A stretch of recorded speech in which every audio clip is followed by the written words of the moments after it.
Assalamualaikum warahmatullahi wabarakatuh. Salam sejahtera bagi kita semua. Salam Om Swastiastu, Namo Buddhaya, dan salam kebajikan. Lagi dan lagi, kami kelompok 10 dengan 7 orang bidadari dan 1 orang pangeran tampan hadir di hadapan kalian semua untuk membagikan sebuah informasi penting yang sangat sayang untuk dilewatkan begitu saja. Sebelumnya, perkenalkan terlebih dahulu siapa saja anggota kelompok 10.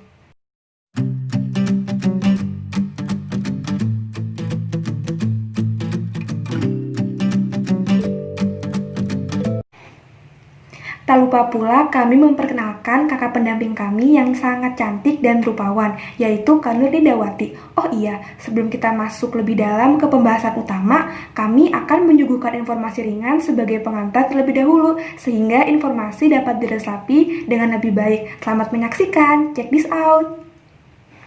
Manusia sebagai tenaga kerja selalu berhubungan dengan mesin, peralatan, dan tempat kerja yang kemungkinan akan menimbulkan resiko kerja yang diantaranya adalah dalam bentuk kecelakaan kerja yang dapat berdampak cacat sampai meninggal. Kecelakaan adalah kejadian yang tidak terduga dan tidak diharapkan terjadi pada pekerja saat melaksanakan pekerjaan.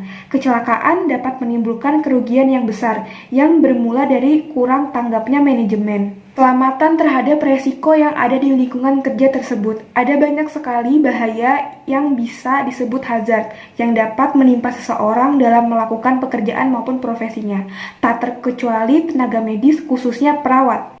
Tahu nggak sih, keamanan dan keselamatan kerja merupakan aspek penting dalam suatu industri yang menjamin personilnya terbebas dari kecelakaan kerja dan menyebabkan berkurangnya produktivitas kerja. Menurut laporan pelaksanaan kerja 2013 bahwa jumlah kasus kecelakaan yang disebabkan oleh pekerja berjumlah 428.844 kasus.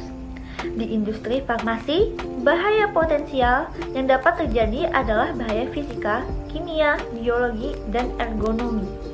Bahaya biologi disebabkan oleh virus, bakteri, jamur, dan patogen lainnya. Hazard dan biohazard. Itu apa ya guys?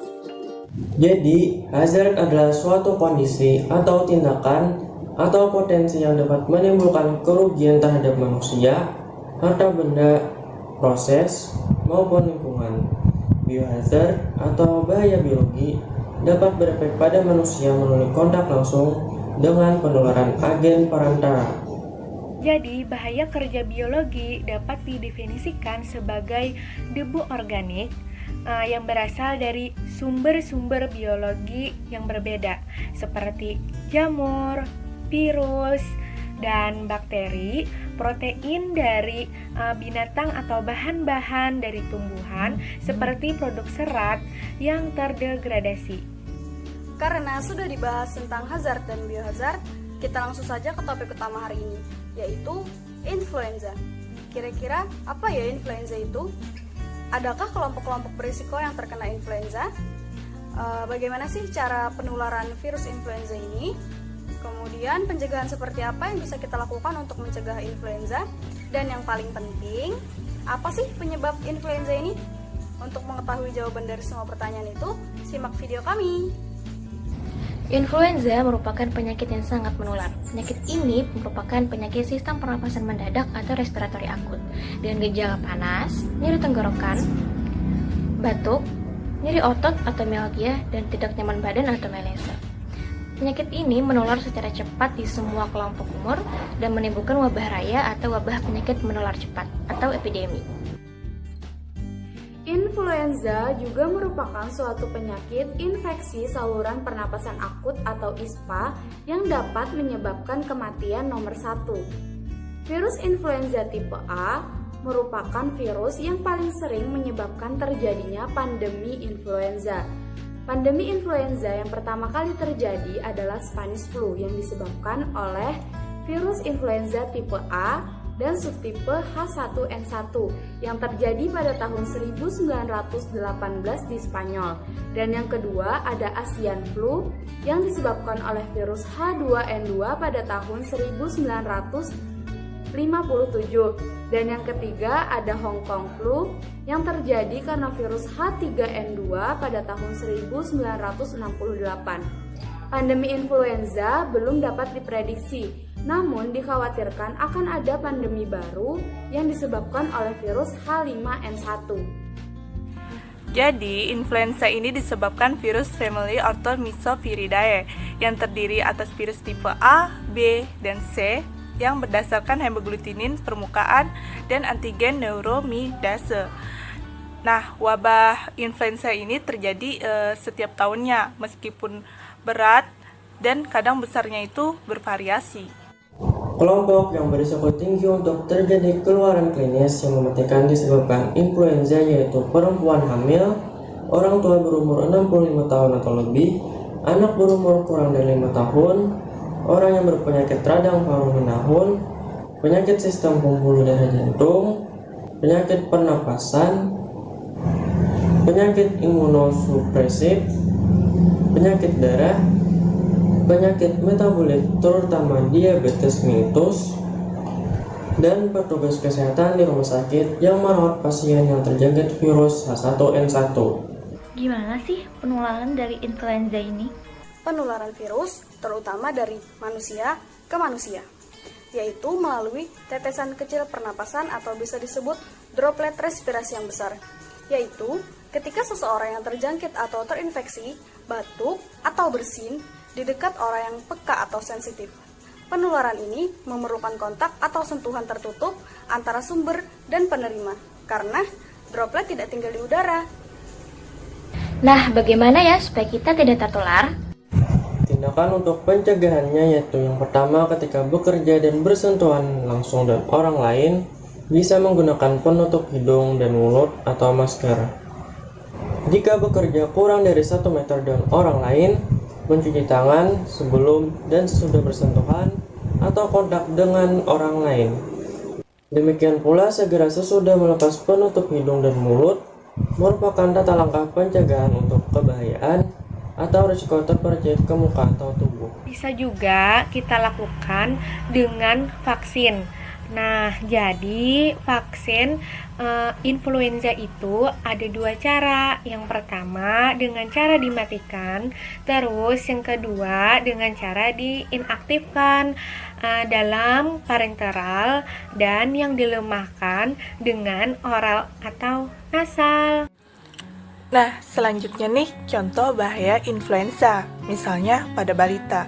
Dampak yang paling dirasakan adalah sesak napas, pilek, demam, kelelahan, dan kelemahan sehingga balita berkurang kreativitasnya. Padahal proses tumbuh kembang pada balita sangat penting. Oke guys, kita masuk ke pembahasan yang terakhir, yaitu penanggulangan virus influenza. Penderita influenza sangat disarankan untuk banyak beristirahat, banyak minum air putih, menghindari minuman yang beralkohol serta merokok, dan bila diperlukan dapat meminum obat paracetamol atau acetaminophen untuk menurunkan panas dan nyeri sendi. Pada penderita influenza, sebenarnya antibiotik tidak terlalu banyak bermanfaat karena influenza disebabkan oleh virus, bukan bakteri. Sedangkan antibiotik berfungsi untuk melawan bakteri, kecuali bila timbul komplikasi berupa infeksi sekunder seperti pneumonia atau radang paru akibat bakteri. Penyakit influenza sendiri sebenarnya bersifat self-limiting, sehingga dapat sembuh dengan sendirinya dalam waktu 1 hingga 2 minggu. Salah satu usaha yang dilakukan untuk menanggulangi wabah ini yaitu dilakukan dengan cara vaksinasi. Vaksinasi dilakukan kepada orang yang terkena influenza. Nah, dalam Karman dan kawan-kawan pada tahun 2000 disebutkan bahwa vaksinasi memberikan kontribusi besar dalam penurunan jumlah pasien flu. Wong dan kawan-kawan tahun 2009 menyatakan bahwa vaksinasi mempunyai potensi yang lebih tinggi dalam mengurangi jumlah penderita flu dibandingkan dengan penggunaan antibiotik. Telah sampai kita di ujung pembahasan mengenai hajar biologi dengan subtema virus influenza. Izinkan kami menyampaikan benang merahnya, yaitu influenza merupakan penyakit yang sangat menular. Penyakit ini penyakit sistem pernapasan mendadak atau respirator akut dengan gejala panas, nyeri tenggorokan, batuk, nyeri otot, serta tidak nyaman badan.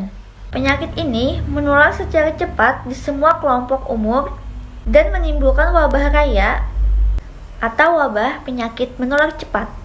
Influenza juga merupakan suatu penyakit infeksi saluran pernapasan akut yang dapat menimbulkan kematian nomor 1. Petugas kesehatan di rumah sakit yang merawat pasien yang terjangkit virus H1N1 masuk dalam kelompok yang berisiko tinggi untuk terinfeksi virus influenza.